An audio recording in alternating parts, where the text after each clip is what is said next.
Birinchini ko'rsata qolay, mana shu tuzroq ekan, ham kattaroq, ham mana dona ko'rinib turibdi. Vermikulit tabiiy mahsulot.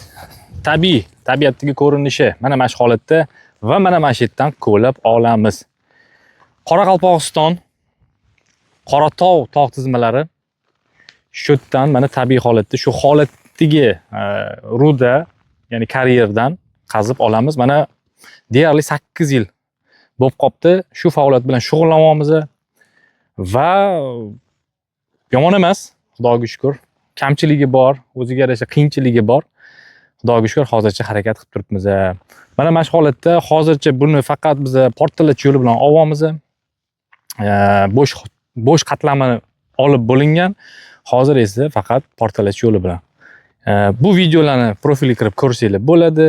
Portlash haqida, liniyada ishlab chiqarish haqida va bu holatdan pishgan holatiga o'tishi, ya'ni Toshkentdagi ishlab chiqarish joyimizdan ham videolar bor.